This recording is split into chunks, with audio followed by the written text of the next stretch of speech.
Salut à tous. Nouvelle vidéo cette fois-ci concernant l'histoire un petit peu qui va pas terrible cette saison.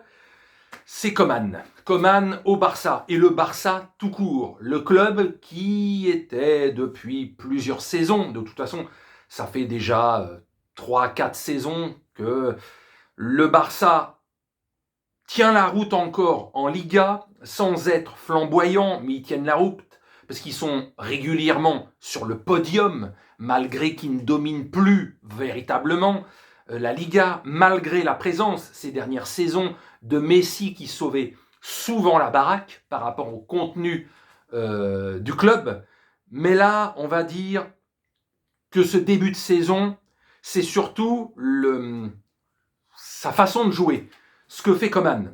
Bon, il s'est mis à dos quasiment tout le monde. Déjà la saison dernière, c'était très mitigé. L'image qu'il avait auprès des socios. Et là, avec ce début de saison, et surtout en Champions League, ça fait 20 ans, tout simplement. 20 ans que le Barça n'a pas gagné, ou plutôt a perdu ses 2 premiers matchs en poule de Ligue des Champions. Alors, c'est pas terminé, évidemment, mais quant à le Bayern qui a 2 victoires, 6 points, qui va se qualifier, parce qu'en plus avec la différence de but, c'est comme s'ils avaient encore 1 point supplémentaire. Donc pour eux, la première place, c'est réglé. La deuxième place va se jouer probablement avec le Benfica, qui lui compte une victoire, un match nul, 4 points.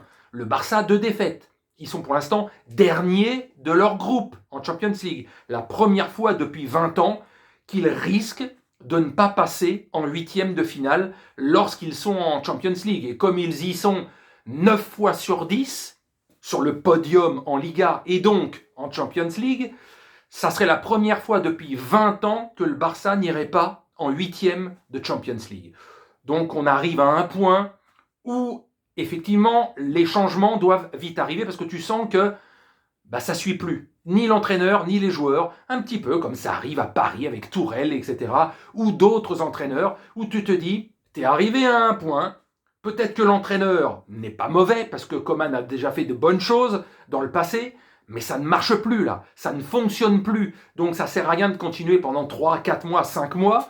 Peut-être qu'après une année de repos, le mec, il va réussir ailleurs, mais là au Barça, ça semble mort. Donc, une liste de 3 noms sont sortis avec la presse espagnole, différents médias, on va dire, les fouilles-merdes et la vraie presse sportive catalane qui suit le Barça. Alors en tête, évidemment, Xavi qui est pour l'instant au Qatar, qui entraîne au Qatar et qui pourrait se libérer, mais le problème est, a-t-il envie d'arriver en cours de saison? Et c'est là que le bas blesse, parce que j'ai l'impression, déjà, il a pas voulu venir l'été dernier, parce que bon, il n'y avait pas les moyens de virer Coman et de le remplacer. Peut-être qu'il serait venu cet été, Xavi. Il aurait fait ce qu'il fallait pour se faire virer de son club au Qatar. Mais venir en cours de saison, c'était déjà compliqué, puisque l'hiver dernier, justement, il avait été pressenti pour remplacer, je ne sais plus qui c'était, je ne sais pas si c'était déjà Coman ou si c'était un autre entraîneur, il me semble, et il avait décliné l'offre en disant qu'il ne voulait pas arriver en cours de saison. Donc là, même si, on va dire au mercato d'hiver, voire peut-être même avant, Coman saute, parce qu'ils ont laissé encore une ultime chance, c'est face à l'Atlético Madrid. S'ils ne gagnent pas ce match face à l'Atlético Madrid, en tout cas s'ils le perdent, parce que s'il y a un bon match, un bon contenu et qu'il y a match nul, ou victoire, apparemment il resterait. Bon, tu te dis, c'est mieux reculer pour mieux sauter après, parce qu'à mon avis, de toute façon, quelques semaines plus tard, il va refaire que de la merde, et tout le monde voudra le foutre dehors. Donc, de toute façon, sa fin est quasi proche. Donc, Xavi, le favori, voilà, c'est le problème.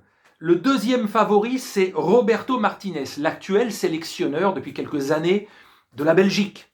Alors, même chose, voudra-t-il laisser tomber la nation, là, la Belgique, avant le mondial 2022 pour s'occuper du Barça? Là aussi, il a une histoire peut-être à écrire, Roberto Martinez. Je vous dis, ça fait 3 ans qu'il est avec la Belgique, 3-4 ans, donc il fait du bon boulot pour l'instant. Et dans à peine 1 an et demi, même pas, en novembre de l'année prochaine, donc dans à peine un peu plus d'un an, il y a la Coupe du Monde. Donc va-t-il vouloir, là aussi, laisser tomber la sélection pour prendre, là, dans les prochaines semaines, le Barça? Donc dans les deux cas, c'est en cours de saison, pour que ça soit Xavi ou Roberto Martinez, ça risque d'être plus problématique qu'autre chose. Pas qu'il n'en ait pas envie, mais peut-être pas dans l'immédiat.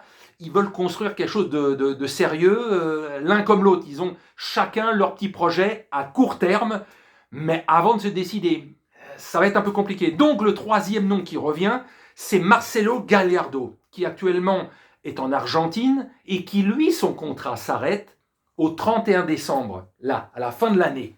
Donc lui serait libre à partir du mois de janvier. Et là, mercato d'hiver, tu pourrais avoir Gallardo qui arriverait comme entraîneur du Barça. Et qui sait, peut-être que dans 2 ans, dans 3 ans, Xavi va vraiment arriver. Parce que là, Gallardo, à mon avis, s'il fait du bon boulot, il ne sera pas là que pour 6 mois, il sera là pour au moins 2 ou 3 saisons. Mais on sait que la durée de vie d'un entraîneur, évidemment, c'est pas 15 ans. Donc, dans 2-3 ans, peut-être que Xavi arrivera quand même, parce que c'est inéluctable. Par exemple, dans 3-4 ans, quand Piqué sera président un jour du Barça, dans les 3-4 ans qui viennent, peut-être que Xavi arrivera comme futur entraîneur. Donc voilà, les 3 noms, mais un qui est plus que possible, parce que même son planning se libérerait en janvier prochain, notamment pour le mercato d'hiver. Et là, Coman pourrait sauter à ce moment-là, dans 3 mois.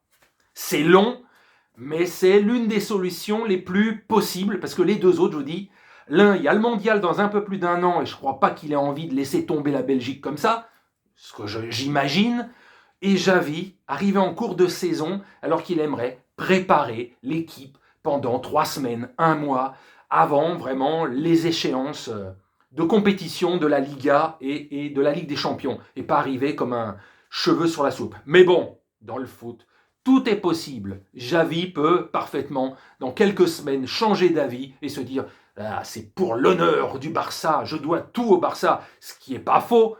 Et ben voilà, d'ici fin octobre, il arrive au Barça. Peut-être. On verra bien. Allez, sur ce, bonne fin d'après-midi.